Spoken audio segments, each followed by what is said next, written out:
मंजिल उन्हीं को मिलती है जिनके सपनों में जान होती है। पंखों से कुछ नहीं होता दोस्तों, हौसलों से उड़ान होती है। Hello guys, welcome on my YouTube channel Competeria. In the previous lecture of PGT Sociology, we will discuss about role behavior, role cognition, role conflict, role distance and role expectations. Now before wasting the time, we will start our lecture role model. भूमिका आदर्श से तात्पर्य ऐसे किसी महत्वपूर्ण अन्य व्यक्ति से है जिससे प्रेरित होकर एक व्यक्ति अपने व्यवहार को एक आकार, एक स्वरूप देता है। यही नहीं, इन महत्वपूर्ण अन्य व्यक्ति के समकक्ष उपयुक्त मनोभावों को भी वह अपनाने का प्रयास करता है। जरूरी नहीं है कि भूमिका आदर्श वाले व्यक्ति को वह व्यक्तिगत रूप से जानता ही हो। भूमिका आदर्श वाले चरित्र वास्तविक, पौराणिक या ऐतिहासिक भी हो सकते हैं। भूमिका आदर्श वाले व्यक्ति जीवन की सभी भूमिकाओं की अपेक्षा किसी एक विशिष्ट भूमिका के लिए ही आदर्श होते हैं। भारत और अन्य स्थानों पर फिल्म के नायक और नायिकाओं के अलावा क्रिकेट के खिलाड़ी, आधुनिक युवा युवतियों के भूमिका आदर्श बने हुए हैं। भूमिका आदर्श और संदर्भ व्यक्ति में अंतर है। भूमिका आदर्श में आदर्श व्यक्ति की किसी एक भूमिका, किसी एक विशिष्ट व्यवहार को अपनाया जाता है, जबकि संदर्भ व्यक्ति का प्रयोग सामाजिक जीवन के कई क्षेत्रों के सामान्यीकरण के लिए किया जाता है। Now the role obstacles. किसी भूमिका को संपादित करने में जो व्यवधान उत्पन्न होते हैं उन्हें भूमिका बाधाएं कहते हैं। किसी भूमिका के संबंध में व्यक्ति द्वारा बनाई गई ये धारणा कि दूसरे व्यक्ति इस भूमिका को मुझसे इस प्रकार निभाने की अपेक्षा करते हैं, ये भूमिका बोध कहलाती है।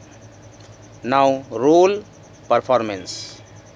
किसी सामाजिक स्थिति में एक व्यक्ति जिस तरह वास्तविक रूप से अपनी भूमिका को निभाता है, भूमिका संपादन कहलाती है। जहाँ भूमिका किसी परिस्थिति से जुड़े हुए अपेक्षित कार्य और व्यवहार को परिलक्षित करती है, वहाँ भूमिका संपादन की अवधारणा व्यक्ति द्वारा किसी पद परिस्थिति पर किए गए वास्तविक व्यवहार और कार्य का संकेत देती है। प्रत्येक परिस्थिति के साथ कुछ भूमिका अपेक्षाएं जुड़ी होती हैं, लेकिन व्यक्ति हर समय दूसरे व्यक्तियों की इच्छाओं के अनुसार व्यवहार नहीं करता है या नहीं कर पाता है।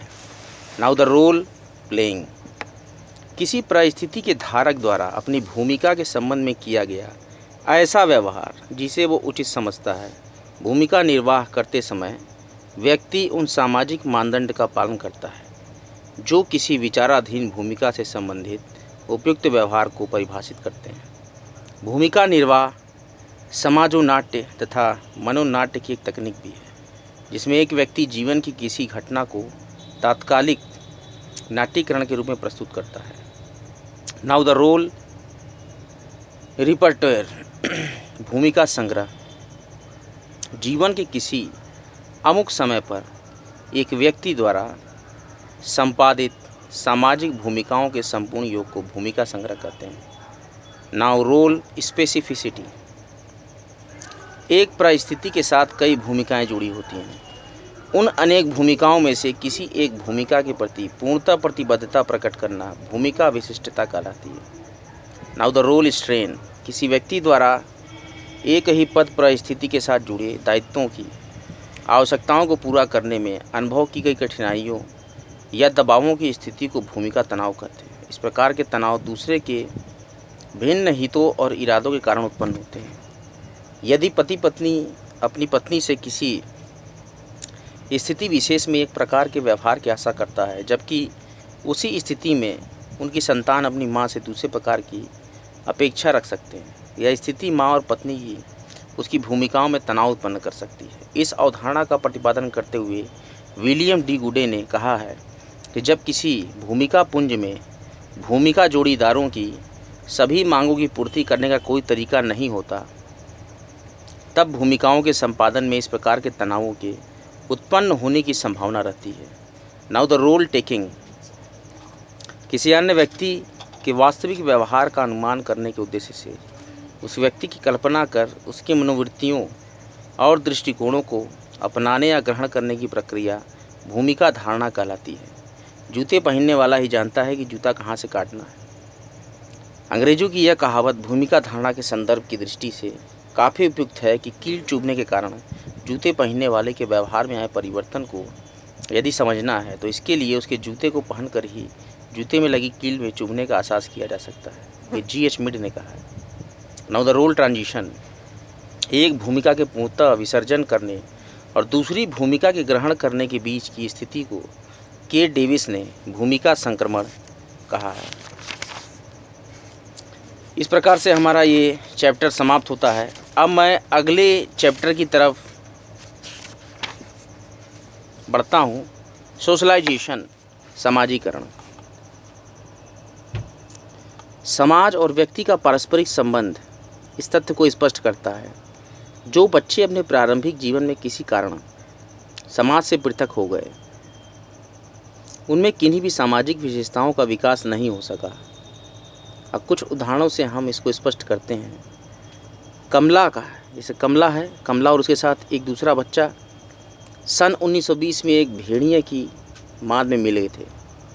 छोटे बच्चे को इस खोज के कुछ दिन बाद ही मृत्यु हो गई थी, लेकिन कमला सन 1929 तक जीवित रही। कमला में मनुष्य के समान कोई विशेषताएं नहीं थी।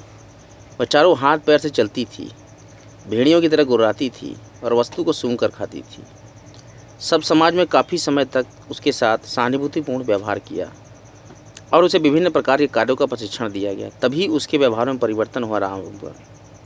लेकिन फिर भी एक लंबे समय तक समाज से बाहर रहकर पलने के कारण वह समाज से पूरी तरह अनुकूलन नहीं कर सकी और कुछ ही समय बाद उसकी मृत्यु हो गई। दूसरा उदाहरण हम सन 1938 में अमेरिका में मिली एक अवैध लड़की का है। इसका नाम अन्ना रखा गया। व्यक्ति पर समाज का प्रभाव देखने के लिए अन्ना को 5 महीने की आयु से 6 वर्ष की आयु तक एक बंद कमरे में रखा गया। इस अवधि में भोजन देने के अतिरिक्त उससे किसी प्रकार का संबंध नहीं रखा जाता था। 6 वर्ष की आयु में अन्ना को जब बाहर निकाला गया तो वह न बोल सकती थी, न चल सकती थी और न ही मनुष्य के समान कोई व्यवहार कर सकती थी। इसके बाद एक लंबे समय तक समाज में रहने के बाद ही उनमें सामाजिक गुणों का विकास होना आरंभ हो गया। तीसरा उदाहरण रामू का है। इसे सन 1954 में लखनऊ के रेलवे स्टेशन पर तीसरी श्रेणी के डिब्बे से पकड़ा गया। ऐसी संभावना है कि किसी कारण रामू मानव समाज से पृथक हो गया था और इसके फलस्वरूप उसमें कोई भी सामाजिक विशेषताएं उत्पन्न नहीं हो सकी। वह आदमी को देखकर गुर्राता था, हाथों को ज़मीन पर टेक कर चलता था, पशुओं की तरह भोजन करता था और किसी भी शब्द का उच्चारण नहीं कर पाता था। रामू लगभग 14 वर्षों तक जीवित रहा। इस अवधि में काफ़ी प्रयत्न करने के बाद ही उसे मनुष्य की तरह कुछ कार्य करना सिखाया जा सका। इसके बाद भी 20 अप्रैल 1968 को अपनी मृत्यु के समय तक वह एक सामाजिक प्राणी नहीं बन सका, क्योंकि जीवन के आरंभिक काल में वह समाज से पृथक रह चुका था। इसी प्रकार एक उदाहरण सन 1828 में मेरेमबर्ग में मिले लड़के कास्पर हॉजर का है, जिसे कुछ राजनीतिक कारणों से सामाजिक संपर्क से बिल्कुल पृथक कर दिया गया था। जिस समय मेरेमबर्ग में देखा गया वह न तो ठीक से चल सकता था और न ही कोई स्पष्ट भाषा बोल सकता था। उसका मस्तिष्क भी बहुत छोटे बच्चे के समान था, जिसके कारण उसके व्यवहार में विचित्रता थी। 5 वर्ष बाद इस बच्चे की हत्या कर दी गई। उसकी शव परीक्षा से मालूम हुआ कि उसके मस्तिष्क का विकास भी सामान्य स्तर से बहुत निम्न स्तर का था। यह उदाहरण भी मानव जीवन में सामाजिक संपर्क की अनिवार्यता को स्पष्ट करता है। Now the meaning and definition of socialisation. जन्म के समय मानव प्राणी न तो सामाजिक होता है और न ही समाज विरोधी। इस समय वो केवल रक्त, मांस और नैसर्गिक प्रवृत्तियों से बना हुआ एक जैविकी प्राणी मात्र होता है। जैसे जैसे वो बड़ा होता है उसे सामाजिक सीख के द्वारा छोटे से छोटा व्यवहार करना सिखलाया जाता है। इसके फलस्वरूप वह धीरे धीरे एक जैविकी प्राणी से सामाजिक प्राणी के रूप में परिवर्तित होने लगता है। संक्षेप में, जिस प्रक्रिया के द्वारा एक जैविकी प्राणी सामाजिक प्राणी के रूप में परिवर्तित होता है उसी प्रक्रिया का नाम समाजीकरण है। प्रसिद्ध समाजशास्त्री क्यूबर का कथन है कि मानव का व्यक्तित्व जन्म से ही पूर्ण नहीं होता। जन्म के समय उसके पास न भाषा होती है न समझ, उसके न कोई विचार होता है न विश्वास, वह न नियम जानता है न संस्कृति। लेकिन सामाजिक सीख की एक लंबी प्रक्रिया और अनुभव के द्वारा उसमें व्यक्तित्व संबंधी बहुत से सामाजिक गुणों का समावेश हो जाता है। परिवर्तन और संचरण की इसी प्रक्रिया का नाम समाजीकरण है। इस प्रकार स्पष्ट होता है कि समाजीकरण की प्रक्रिया न केवल व्यक्ति और समाज के घनिष्ठ संबंधों को समझाने का आधार है, बल्कि इसी के कारण मनुष्य में संस्कृति को विकसित करने की क्षमता पैदा हो सकी। यही वह सामान्य आधार है जो जीव शास्त्र, मनोविज्ञान और मानव शास्त्र को एक दूसरे के निकट ले आता है।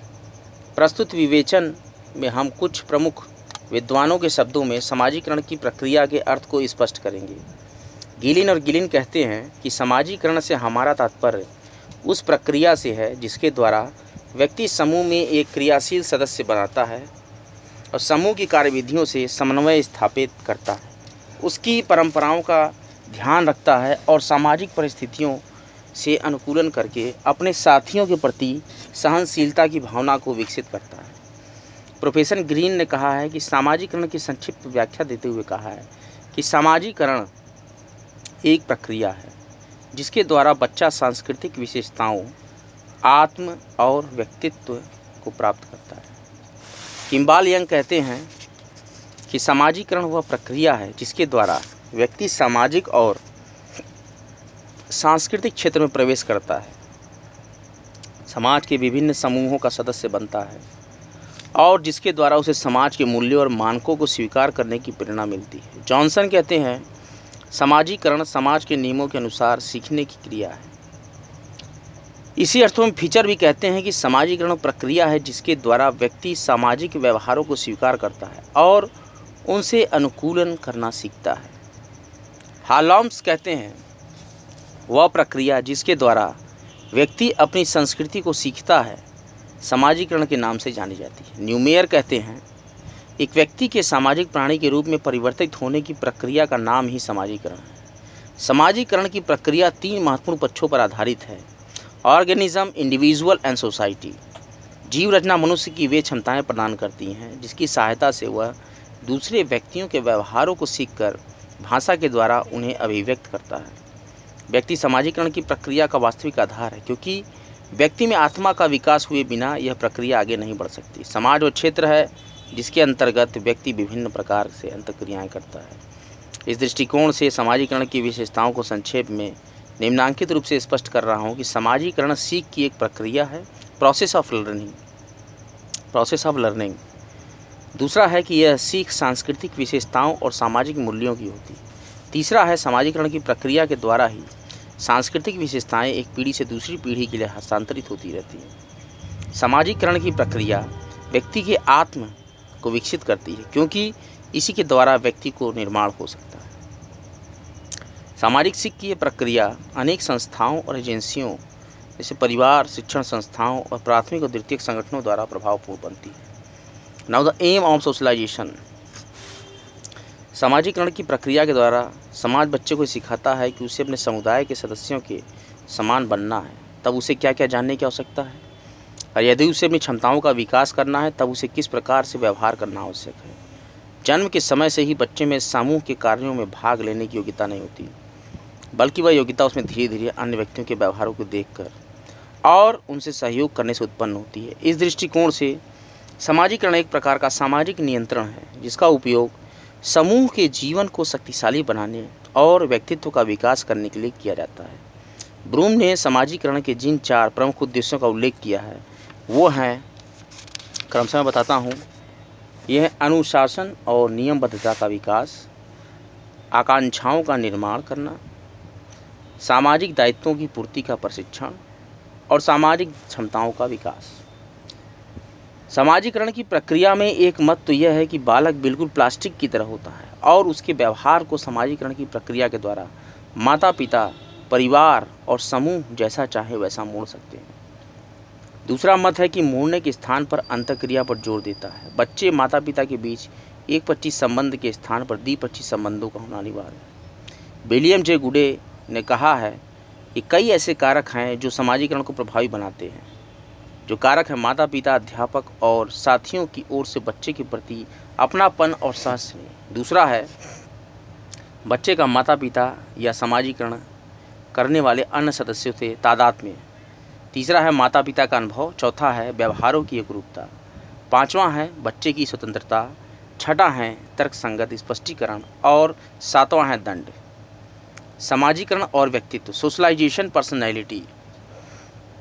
सामाजिकरण की प्रक्रिया के दो पक्ष हैं। पहला सामाजिक और सांस्कृतिक प्रभाव के अंतर्गत व्यक्ति द्वारा सामाजिक मूल्यों का अंतरीकरण और सीखना तथा दूसरा व्यक्तित्व का विकास करना। इस तरह समाजीकरण के द्वारा सामाजिक उत्तरदायित्व और व्यक्तिगत स्वायत्तता के दो लक्ष्य एक ही साथ पूर्ण होते हैं। व्यक्ति के जीवन में समाजीकरण की भूमिका दो दृष्टियों से अत्यंत महत्वपूर्ण है।